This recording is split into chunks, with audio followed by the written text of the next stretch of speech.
shooting. Thank you, so appreciate it. 40 seconds. I don't think a lot of people saw that one coming. You obviously came out very, very quickly. So, I mean, did you envision a scenario in which you got this thing done that quick? I did come out and I let that left hand go from the chamber. The force of him dipping and me connecting with him with my hip even was a shot in itself. But I'd probably put that down to 15 months outside of the octagon. You know what I mean? A little bit overstepping the shot.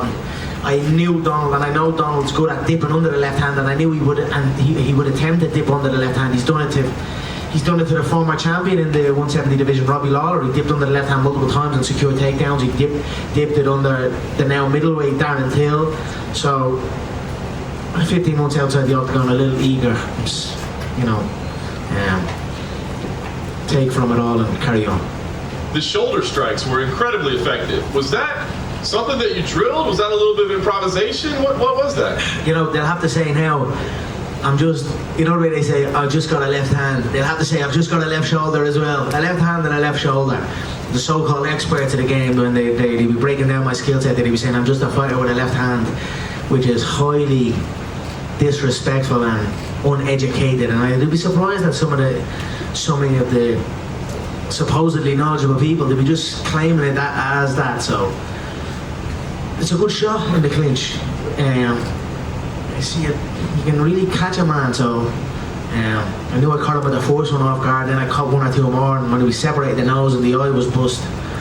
And it's a good shot. I've utilised that many times in the gym, and happy with it. You ultimately finished him with punches, but the high kick was a big part of the finish. I'm curious, I mean, obviously that's kind of his signature move in a lot of ways. I mean, was that something you wanted to execute, or? Yeah, no, of course. I knew Donald has the most head kick knockouts in UFC history. I was saying to Megan backstage, that's the equivalent of a world title to me, having a record like that, the most head kick knockouts. So, but at the same time, and I knew he was planning to knock me out with a head kick. I knew he wanted everyone, oh, what if Donald catches the head kick and all this. I knew this was what Donald would have been envisioning, and his team. They would have been practicing how to set me up with the high kicks. But at the same time, I noticed Donald has many discrepancies in leans and dips and under certain attacks that can also set him up for the high kick. So the high kick was something I thought I could catch him with also. His grandmother came in and spoke with you. I'm curious if you could share the details of that conversation. She's just a phenomenal woman, that lady. She's there from the first fight of the night till the final fight of the night, and even after the bout came over, and she just showed me respect, and I showed her respect, and it was great to finally meet her. You know what I mean? You see her, she's a prevalent part of the game, isn't she? Right? When Donald's fought so much, and that lady's there from the start of the night to the finish, man. What a lady, and what a man she's raising. Very, very, very honoured to share the cage with Donald, and very proud. You know, he's a good man, and he's got good people behind him, and much respect. Last thing for me, Conor, we had a chance to speak with Dana already. I know there's a lot of options on the table, but he seems to think lightweight title shot is the best move for you going forward. Now, you've come out and said, at least I guess to him and to publicly, that fight is not going to happen between Khabib and Tony. I'm curious, what kind of deadline because you'd certainly be in line for the winner, but if you could slide in, that would be pretty impressive. But is there like a deadline? No, I don't think the who matters, right? I think, okay, the lightweight title will be there, right? That will be there, you know. You see the difference in the physique, the preparation, and that, and that will come back around that shot. So I'm certainly not gonna, if this fight does go ahead, sit out and wait for it through holidays and injuries and all this type of thing that goes with it. So the who doesn't matter for me now. It's just I'm looking at dates now, and I know March was there, and I'm gonna have a look at the calendar and see where we're at.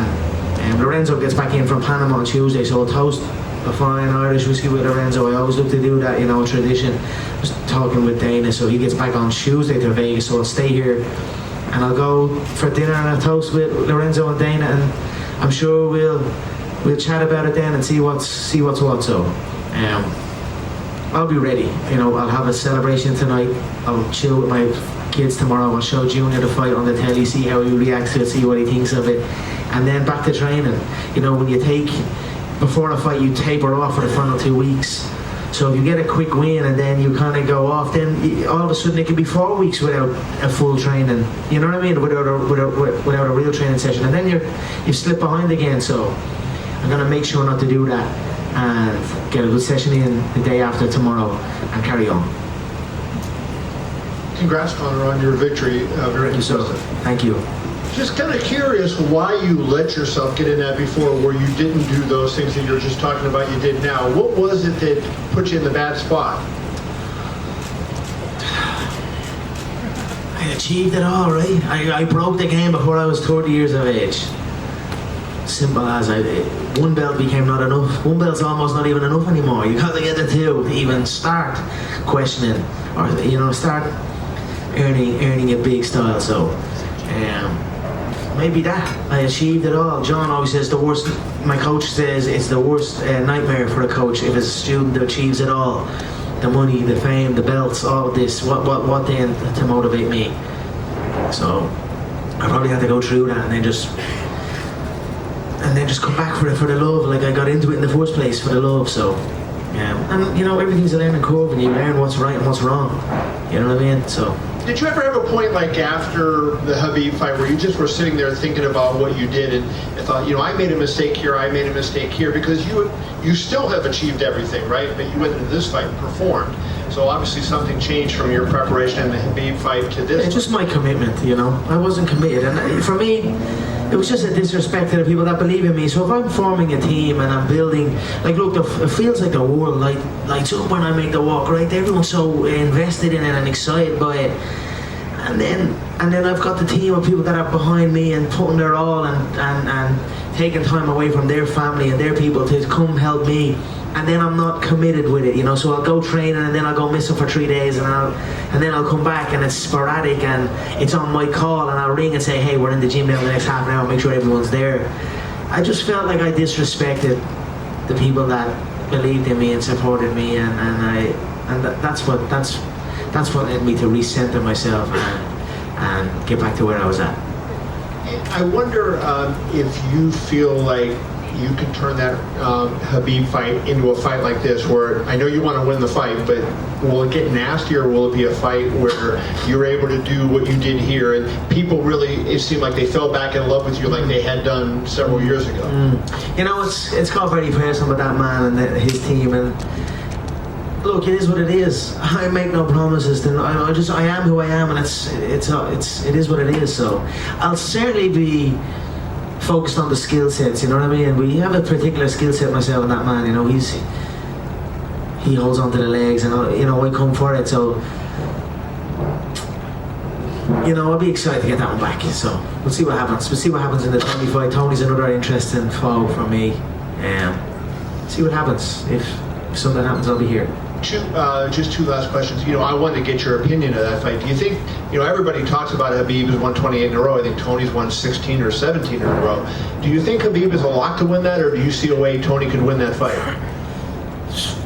A fight's a fight. Tony's hittable, but he's awkward and he's rangy and he's, you know what I mean? So anything can happen. We'll see what happens. And then finally, how did things change if you have to make a weight cut? So in this fight, you didn't have to do that. You go into this fight, you're strong, you do that. Do you have to test in maybe training camp? No, I won't test. I've done it before. I'm Mr. Weight Class. You know what I mean? I've gone through all the divisions, right? I've gone through 3 divisions now. So it's just about commitment. That's it. Just commit and just do what you know you need to do, and that's it. So tonight's my night, but I'm no different than you know what I mean? All I did was just put in the work, and that's it. So if each one of us put in the work that we know we should do, we know what the work is we need to do. It's just sometimes you don't do it, and then when you say, okay, I got to do this, and you got to do it, and then you don't do it. That's like a defeat. And then those add up, and then your lack of interest to go do it actually wanes, and then you can get injured and all this type of thing. So for me, it's just about recognizing what needs to be done and do it strictly and do it. And that for me leads me to enjoy it more. And that's basically what happened this camp. So I could have made 155 this week. I ate up to 170. So I'd say I was about I could have been about 169 in there on the night. I'd say Donald had a bit to cut this fight for this camp. He was in the sauna since Wednesday, so I wouldn't be surprised if Donald was about 180 plus in there.